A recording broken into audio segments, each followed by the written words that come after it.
அஸ்ஸலாமு அலைக்கும். நான் உங்கள் அஸ்வான். நாம் புற்றுநோய் குறித்து பல தகவல்களை பார்த்துட்டு இருக்கோம். அந்த அடிப்படையில் இன்னைக்கு நாம் பார்க்க இருக்கிறது ப்ரிவென்ஷன் டிப்ஸ், தடுப்பு முறை. நம்ம வாழ்க்கையினுடைய சிறிய மாற்றங்கள் என்ன செய்யும் அப்படின்னா மிகப்பெரிய பாதுகாப்பு அரணாக நமக்கு இருக்கும். அந்த அடிப்படையில் முதலாவதாக இருக்கிறது என்ன அப்படின்னா புகையிலை பழக்கம். நாம் புகையிலை பழக்கம் கொண்டவர்களாக இருந்தோம் அப்படின்னா முதல்ல அதை கைவிடுறது நமக்கு ரொம்ப நல்லது. ஏன்னா புகையிலைனால மிகப்பெரிய அளவிற்கு புற்றுநோய் வருவதற்கான வாய்ப்புகள் அதிகம். ரெண்டாவது பார்த்தோம் அப்படின்னா உணவு பழக்க வழக்க முறை. நம்ம கடையநல்லூர் சுற்றுவட்டார பகுதிகளில் இது மிக முக்கியமான காரணியாக இருக்குது. ஏன்னா நம்ம ஜங்க் ஃபுட்ஸ் எடுக்கக்கூடியவர்களாக இருக்கோம். காய்கறிகளையும் பழங்களையும் தினசரி வாழ்க்கை முறையில் நம்ம என்ன செய்யலைன்னா கொண்டு வரலை.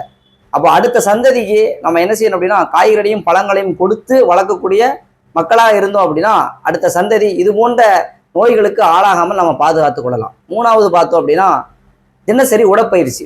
இந்த உடற்பயிற்சியை பொறுத்த வரைக்கும் ரொம்ப சோம்பேறித்தனமாக தான் நம்ம இருக்கிறோம். ஆனால் உடற்பயிற்சிங்கிறது ரொம்ப ஆரோக்கியமான ஒரு விஷயம். ஒரு நாளைக்கு மினிமம் ஒரு 30 நிமிடம் நடைப்பயிற்சி எடுத்தாலே போதும், நம்ம உடல் ஆரோக்கியமாக இருக்கும். ஆக இதன் மூலம் மிகப்பெரிய நோய்கள்லேருந்து நம்மளை பாதுகாத்து கொள்ளலாம். அதுக்கப்புறம் பார்த்தோம் அப்படின்னா மதுபானத்தை தவிர்க்கிறது மிக மிக சிறந்ததாக இருக்குது. ஏன்னா மதுபானத்தில் அதிக அளவு பல வகையான புற்றுநோய்களுக்கு காரணமாக என்ன செய்யுதுன்னா இது இருக்குது. அடுத்து பார்த்தோம் அப்படின்னா ஒபிசிட்டி. இந்த ஒபிசிட்டி அப்படிங்கிறது என்ன அப்படின்னா உடல் பருமன். நம்ம உடலை குறித்த கவனமின்மையின் காரணமாக தேவையில்லாத நேரத்தில் தேவையில்லாத உணவுகளை தேவைக்கு அதிகமாக நம்ம எடுத்துக்கொள்றதுனால நம்ம உடல் என்ன செய்யுது அப்படின்னா இந்த ஒபிசிட்டி அப்படிங்கிற விஷயத்தை நோக்கி நகருது. இதனால என்ன நடக்குது அப்படின்னா நம்ம உடல்ல சில வளர்சிதை மாற்றங்கள், ஒபிசிட்டியில வளர்சிதை மாற்றங்கள் நடக்கிறதுனால பிற்காலங்களில் புற்றுநோய் வருவதற்கான வாய்ப்புகள் அதிகம் அப்படிங்கிற மாதிரி நிறைய ஆர்டிகிள்ஸ் வருது. ஸோ அந்த அடிப்படையில் நாம் ஒபிசிட்டிலேருந்து தவிர்த்து கொள்வது மிகவும் அவசியமான ஒரு விஷயம்.